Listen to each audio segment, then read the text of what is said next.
Assalamualaikum warahmatullahi wabarakatuh. Kami dari kelompok 3 ingin membahas tentang faktor yang mempengaruhi perkembangan hama.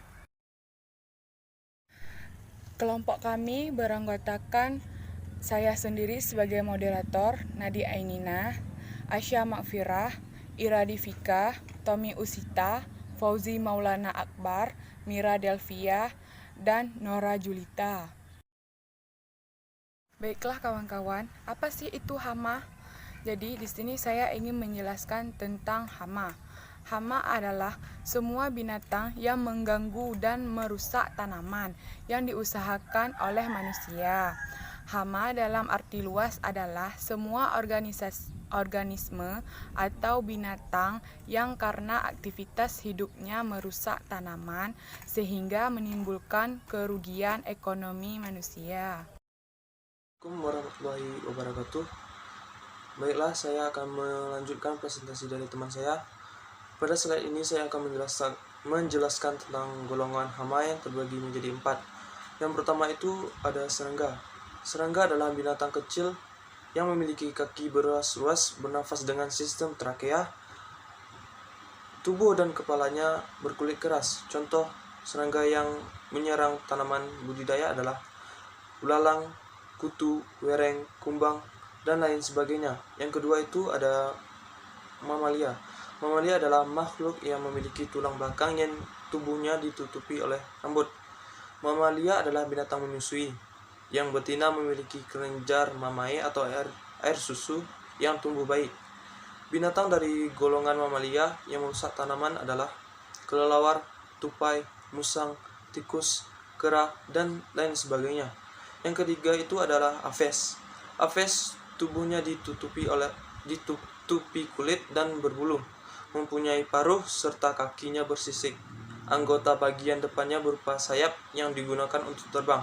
Contohnya yaitu burung pipit. Dan yang terakhir itu adalah golongan binatang lunak yang potensial menjadi hama tanaman adalah moluska dan nematoda. Moluska atau siput adalah golongan hewan bertubuh lunak dan tidak beruas. Binatang ini suka mengeluarkan lendir dan aktif makan pada malam hari. Pada siang hari biasanya bersembunyi di tempat teduh dan lembab.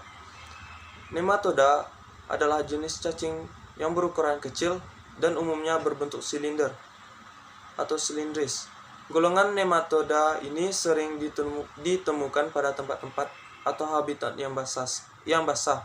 Misalnya dalam air, tanah, tanaman, binatang, dan maupun manusia. Demikianlah yang dapat saya sampaikan, dan selanjutnya akan disampaikan oleh Aisyah Makfirah. Assalamualaikum warahmatullahi wabarakatuh. Perkenalkan, nama saya Aisyah Makfirah. Baiklah, di sini saya akan melanjutkan penjelasan dari teman saya. Saya akan menjelaskan tentang ciri-ciri dari hama. Yang pertama, hama dapat dilihat oleh mata telanjang, dalam artian tidak perlu menggunakan alat bantu apapun. Kedua, umumnya berasal dari golongan hewan, contohnya tikus, serangga, ulat, dan lain-lain. Ketiga, hama cenderung merusak bagian tanaman tertentu, sehingga tanaman menjadi mati atau tetap hidup, tetapi tidak banyak memberikan hasil. Dan yang terakhir, organisme hama biasanya lebih mudah diatasi karena hama tampak oleh mata dan dapat dilihat secara langsung. Sekian penjelasan dari saya, lebih dan kurang saya mohon maaf. Wabillahi taufiq wal hidayah. Wassalamualaikum warahmatullahi wabarakatuh. Baik, saya akan melanjutkan penjelasan dari teman saya tadi, slide sebelumnya. Saya akan menjelaskan faktor yang mempengaruhi munculnya hama pada tanaman, yaitu secara umum terdapat ada 3 faktor yang mempengaruhi pertumbuhan serangan hama, yaitu 1 faktor internal, faktor eksternal, dan faktor makanan. Baik, di sini saya akan menjelaskan tentang faktor internal.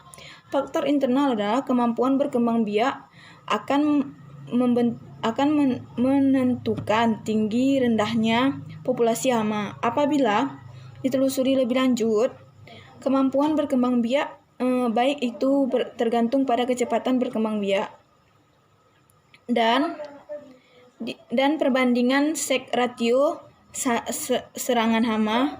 Kemudian kecepatan berkembang biak ditentukan oleh keperidian atau pencunditi dan jangka waktu perkembangan. Baik, di sini saya akan menjelaskan tentang sek ratio.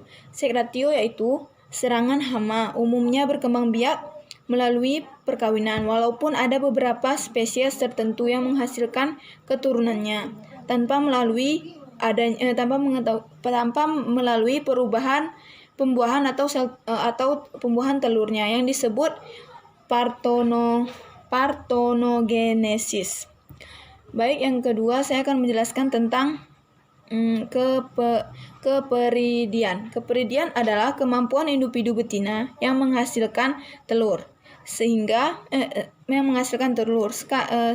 hama yang mempunyai keperidian cukup tinggi biasanya diketahui dengan faktor luar sebagai penghambat perkembangannya juga tinggi, baik berupa makanannya, musuh alami, faktor fisik ataupun faktor kompetisi antara serangga lainnya atau sebagainya. Kompetisi antara individu dapat terjadi dalam bentuk satu, kompetisi dalam hal makanan, yang kedua kompetisi dalam hal ruang gerak, yang ketiga kompetisi dalam hal tempat berlindung. Baik, saya akan menjelaskan yang terakhir, yaitu jangka waktu perkembangbiakan serangga. Pada sebagian serangga hama, jangka waktu perkembangbiakannya dari telur sampai dewasa berlangsung pendek. Tetapi pada serangga yang berkembang biak berlangsung dewasa atau berlangsung lama. Sekarang serangga yang mengalami metamorfosa atau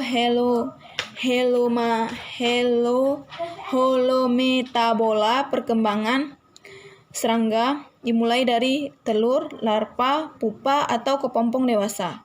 Pada serangga yang mengalami metamorfosa atau hemimetabola atau paurometabola yang perkembangannya dimulai dari telur, mimpa atau dewasa.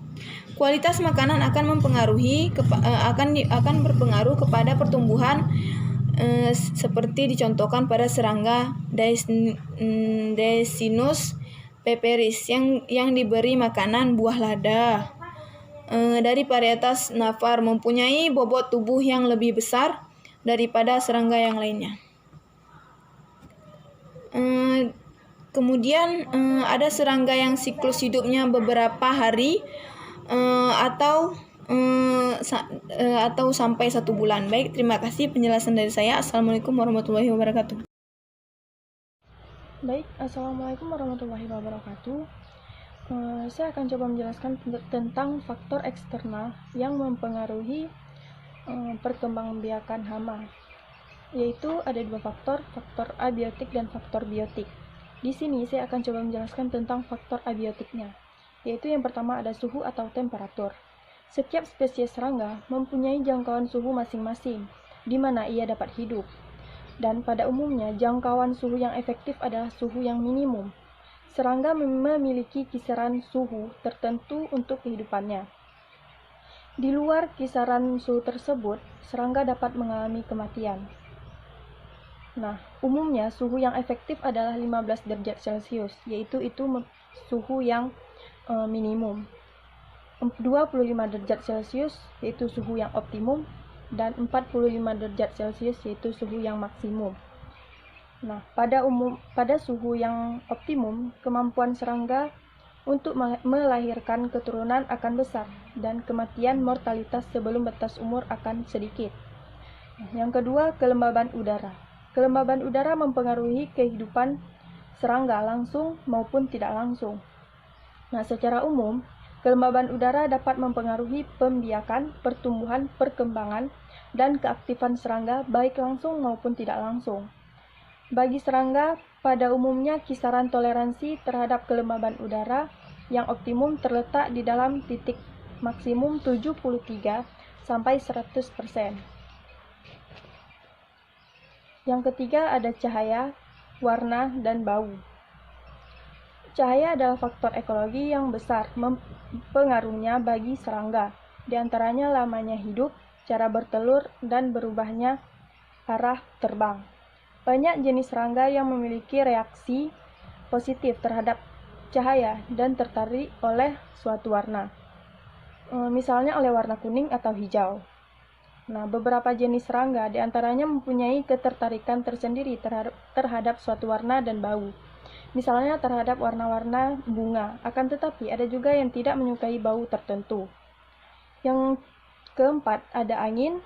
Angin dapat berpengaruh secara langsung terhadap kelembaban dan proses penguapan badan serangga dan juga berperan besar dalam penyebaran suatu serangga dari suatu tempat ke tempat yang lain. Angin mempengaruhi mobilitas serangga. Serangga kecil mobilitasnya dipengaruhi oleh angin, artinya serangga yang demikian dapat terbawa sejauh mungkin oleh gerakan angin. Sekian yang dapat saya sampaikan, selanjutnya akan dijelaskan oleh Tommy Usita. Assalamualaikum warahmatullahi wabarakatuh. Baik, saya akan mempresentasikan dari hasil kelompok kami, yaitu faktor biotik. Komponen penting dari biotik adalah parasitoid, predator, dan entomopatogen. 1.